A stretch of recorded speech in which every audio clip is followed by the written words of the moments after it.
Take a look at the modern world. Isn't it noisy? A carnival of identities, a battleground of pronouns, a marketplace of morals. We're all so very, very sure of who we are, and even more sure of who everyone else should be.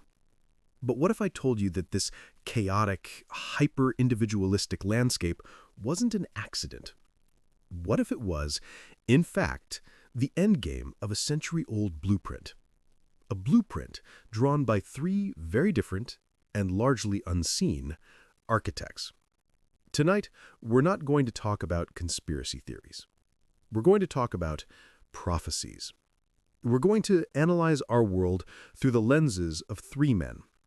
George Orwell, who warned us about the boot, Aldous Huxley, who warned us about the pill, and a forgotten count named Richard von Coudenhove-Kalergi, who, in his 1925 book, Practical Idealism, might have just given us the map. Our story begins not with a bang, but with a question. How do you control a population? Architect number one, George Orwell. His answer was simple, brutal, and external. You control them with the boot. The boot of the state, the boot of the party, the boot of a singular monstrous ideology called ingsoc. In Orwell's 1984, identity is your enemy. The party works tirelessly to annihilate it. You must have no private self, no personal loyalty, not even your own memory. Your identity is a crime, and the thought police are there to arrest it before it's even fully formed. The goal is a world of perfect monolithic conformity, achieved through fear. It's a system that screams, you will conform. Now, let's visit architect number two, Aldous Huxley. He looked at Orwell's boot and said, how dreadfully inefficient. Why stamp out identity when you can just buy it wholesale? In Huxley's Brave New World, control isn't external, it's internal. You are engineered into a caste. You're a happy, contented alpha, or a blissfully ignorant epsilon. You are conditioned to love your social role. Dissent isn't punished with torture, it's treated with soma, a holiday or an orgy. Your identity is prepackaged and delivered to you in a brightly colored bottle. The system doesn't scream, it purrs. You will consume, and you will be happy. So, we have two models, the boot and the pill, the coercive state and the complacent consumer. For decades, we thought those were our only options. But then, we have our third and most controversial architect, Count Richard von Coudenhove-Kalergi and his idea of a pan-European union.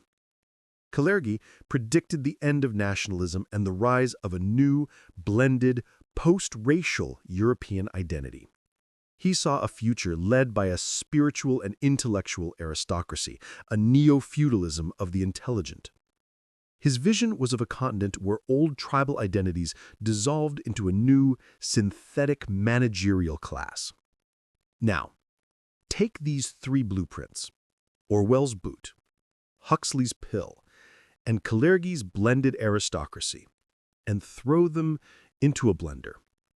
Press puree. What do you get? You get us.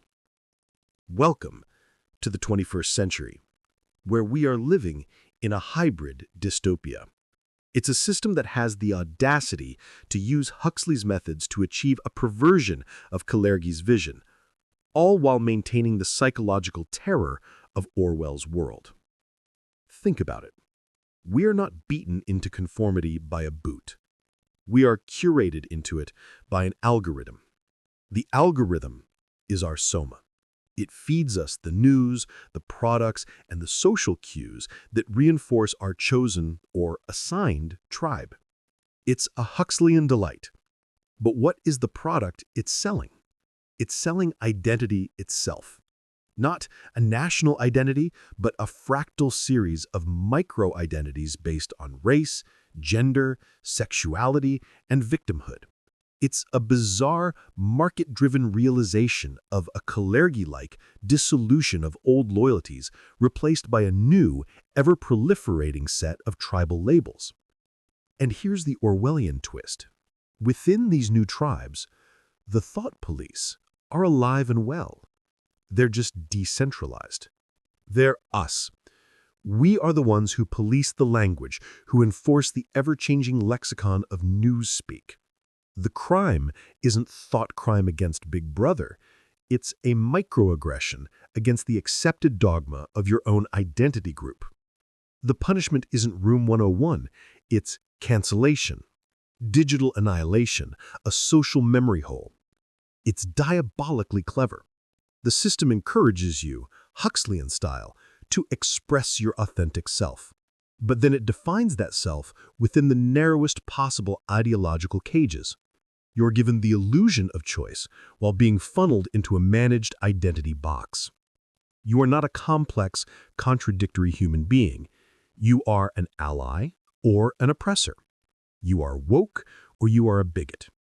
There is no nuance. This is Kalergi's aristocracy of the intelligent mutated into a priesthood of the woke. A managerial class that derives its power from mastering this new vocabulary and enforcing its orthodoxy. The goal is no longer to love Big Brother. The goal is to become Big Brother, one righteous tweet at a time. We have internalized the telescreen. We are both the prisoner and the guard, happily consuming our own oppression while believing we are fighting the system.